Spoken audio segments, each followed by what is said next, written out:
Good afternoon and welcome to GrainTV. It's May 30th, 2013. I'm Logan Burgess. To my right here is Cody Bills. Cody, let's jump into fire tip. See how the grains traded here on a Thursday. As you can see, we see a lot of red on the board. Corn down 10 3/4 on the July contract. Soybeans off 6 cents. Chicago wheat down 4. Kansas City wheat down $1 3/4. If you guys want live quotes and direct market access at your home or office, visit us at grainhedge.com. You can take a no-obligation trial of the platform that we use here on GrainTV. You know, coming out of the night session, Cody, it really seemed like that news out of Oregon yesterday of the GMO wheat being found was something that was kind of on the tops of a lot of people's minds. How did that play out today? It looks like it might have weighed on wheat a little bit. Yeah, it weighed on wheat, I think, earlier on during the day. We also saw Japan cancel a tender to buy U.S. wheat. I think that weighed on prices as well. If you look over here, this is a 5-minute chart, and you can see here that each bar represents 5 minutes worth of price activity. And you'll see in the earlier part of the trade, we really came off a little bit, but we were able to rebound by the end.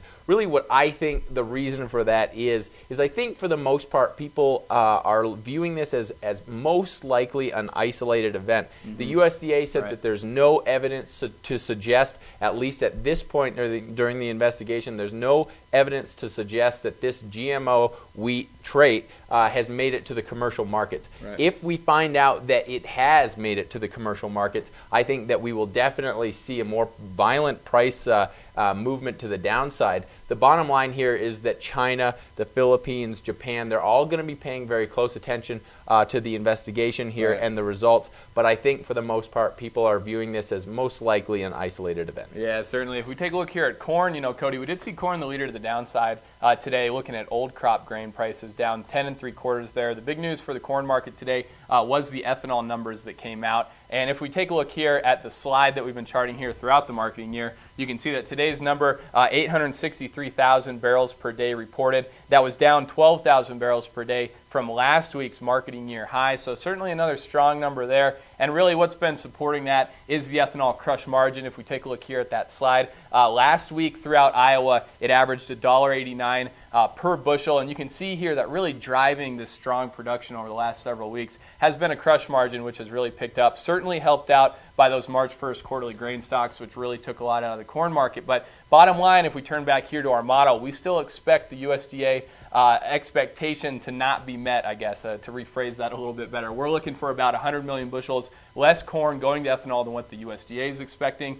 So certainly a good number, but in kind of the broad scheme of things, we still think it's going to come in a bit short. Yeah, and you know, one of the other things that we should be paying attention to is the stocks, and we've noticed that stocks continue to be drawn down upon when we're talking about ethanol, and I think that's going to help the crush margin going forward. And not only that, I mean, you showed the crush slide. We've been up really on the higher side of the range that we've seen this entire year. So I would expect to continue to see strong ethanol production in the weeks to come. Yeah, absolutely. You know, tomorrow the grain market's really going to be focused on export sales. I know, particularly for soybeans, we saw a pretty good run-up in prices in the last several weeks. So I think that'll be looked at closely. For corn, soybeans, and wheat, traders are expecting between 0 and 200,000 metric tons reported.